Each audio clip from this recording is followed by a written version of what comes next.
Pour clore cette ouverture, Monsieur le Président de la République, Denis Sassou Nguesso, je vous invite à me rejoindre sur scène. Vous savez que ces jours prochains, nous aurons l'occasion de revenir sur le protocole de Brazzaville, sur l'anniversaire, le 25e anniversaire du protocole, qui a inauguré, il faut le rappeler, une période nouvelle dans l'histoire du continent africain, et le chef de l'État du Congo n'était pas pour rien dans cette inauguration. Voilà, il me plaît de rappeler d'ailleurs que nous avons en commun et que nous sommes issus de la même arme, Monsieur le Président. Bienvenue. Merci.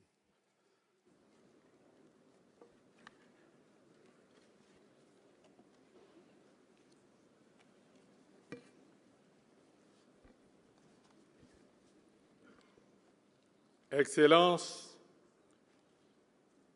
Monsieur Abdoulaye Wade, ancien président de la République du Sénégal, Mesdames et Messieurs les ministres, Madame la commissaire aux infrastructures de l'Union africaine, Excellences, Mesdames et Messieurs les ambassadeurs et chefs de mission diplomatiques et consulaires, distingués invités,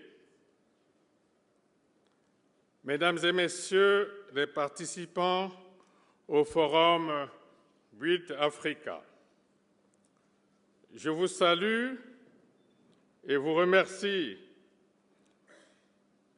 d'être venus en grand nombre. Je sais que plusieurs d'entre vous arrivent à Brazzaville et au Congo pour la première fois pour apporter votre précieuse contribution à cet échange sur un des enjeux majeurs de notre temps. Je vous souhaite un agréable séjour au Congo, un pays où l'on peut investir, créer son entreprise et la consolider. L'Afrique, Mesdames et Messieurs, s'épanouit. Elle s'épanouit chaque jour grâce aux ressources exceptionnelles de son sol et de son sous-sol, grâce à la qualité de son environnement, à la diversité de ses cultures, à ses remarquables efforts de développement, à sa population majoritairement jeune et vigoureuse. Mais l'Afrique s'épanouirait mieux et davantage si elle n'était victime d'un grave déficit en infrastructures, ce qui ralentit d'autant sa marche vers le progrès. Les infrastructures, cela va sans dire, sont importantes et indispensables dans la vie des sociétés et des nations. Le développement n'est du reste possible que s'il est porté par des infrastructures appropriées. Elles accompagnent les sociétés dans toutes leurs expressions, dans leurs multiples dimensions et dans leurs diverses composantes. Elles régulent la vie socio-économique à tous les niveaux. La survie même de l'humanité en est tributaire. Voilà qui détermine l'intérêt de ce forum, qui doit être une rencontre dynamique des synergies des expertises et des expériences en vue d'une réflexion globale sur la lancinante problématique des infrastructures en Afrique. Doter l'Afrique d'infrastructures fiables et viables pour assurer son développement a toujours été la préoccupation des dirigeants africains. C'est la vision de ceux qui croient en une Afrique majeure, appelée à jouer sa partition dans la marche du monde. C'est l'ambition qui nous a été léguée par les premiers bâtisseurs de la nouvelle Afrique, les pères de nos indépendances. Eux qui ont eu le mérite historique d'avoir posé les bases de l'Afrique d'aujourd'hui. Aujourd'hui, la réflexion globale sur cette question vitale est portée par le nouveau partenariat pour le développement de l'Afrique, NEPAD, par le programme de développement des infrastructures en Afrique, PIDA, et par différentes initiatives sous-régionales. Le NEPAD, dont j'ai l'honneur et le grand plaisir de saluer l'un des initiateurs, le président Abdoulaye Wade, ici présent.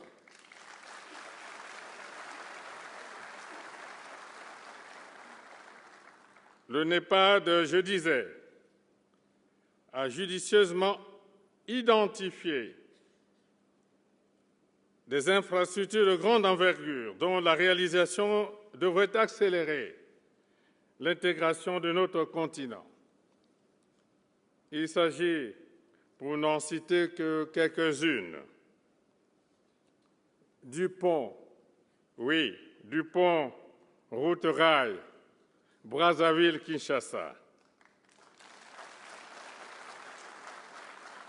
du projet de gazoduc transsaharien entre l'Algérie et le Nigeria, du corridor nord-sud, le Cap-Le Caire, projet multimodal associant 8 pays, du projet multimodal route-rail reliant Dakar au Sénégal à Djibouti en passant par Djamena au Tchad, du réseau de fibre optique dans la région des Grands Lacs, du programme des plateformes portuaires et ferroviaires d'Afrique australe, du projet du barrage d'Inga 3, de la muraille verte qui doit traverser le continent d'est en ouest.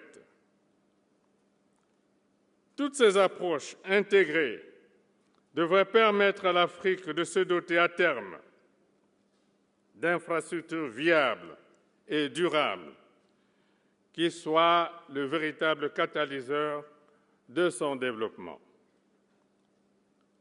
Ici est cependant de souligner que ce sont des projets coûteux qui nécessitent une grande mobilisation des partenariats, de tous les partenariats, anciens et nouveaux, une grande mobilisation des financements traditionnels et innovants. Ici, notre continent est appelé à consentir un effort particulier parce que la mobilisation des ressources financières et techniques est sa plus grande faiblesse. Il revient aux Africains, appuyés par leurs différents partenariats à travers le monde, de tout mettre en œuvre afin d'atteindre les objectifs que vise la stratégie globale pour le développement des infrastructures en Afrique. Ces objectifs en 3 points sont, premièrement, assurer le développement harmonieux et intégré du continent. Deuxièmement, promouvoir l'Afrique des peuples grâce aux infrastructures de communication viables, condition de la libre circulation des personnes et des biens. Troisièmement, enfin, matérialiser la diversification de nos économies encore dépendantes, à plus de 80% pour la plupart des cas, d'une seule ressource. Les estimations concernant l'avenir de l'Afrique nous incitent à dire qu'avec davantage de synergie et de solidarité, de tels objectifs peuvent être atteints. Distingués invités, Mesdames et Messieurs, tel est notre combat commun, le combat de l'Afrique. Le combat, le même que mon pays mène en faveur de l'intégration, à travers quelques projets routiers sous-régionaux en cours d'exécution, qui devront sous peu relier le Congo au Cameroun, au Gabon et à la République centrafricaine, et tant d'autres projets emblématiques d'intégration régionale. Sur le plan strictement interne, mon gouvernement a lancé d'ambitieux programmes visant la mise en place d'infrastructures de base à travers tout le territoire national.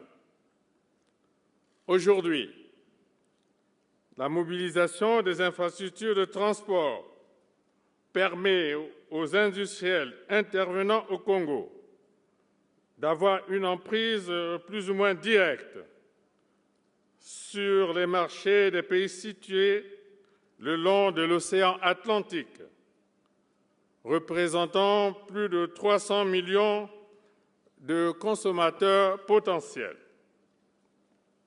Mesdames et Messieurs,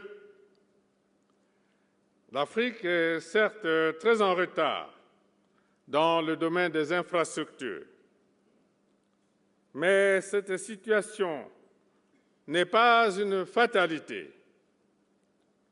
Elle est surmontable. Elle sera surmontée. Le Forum Build Africa, le premier du genre qui se tient aujourd'hui, est la preuve, s'il en est, de notre volonté commune de réaliser le grand sursaut tant attendu et tant espéré. Pour atteindre notre but, nous devons inscrire notre détermination, notre réflexion et notre action dans la durée. Voilà pourquoi le Congo s'engage à organiser tous les 2 ans le Forum Build Africa, ici à Brazzaville, pour nous permettre de continuer à agir ensemble dans la même ambition et la même ardeur.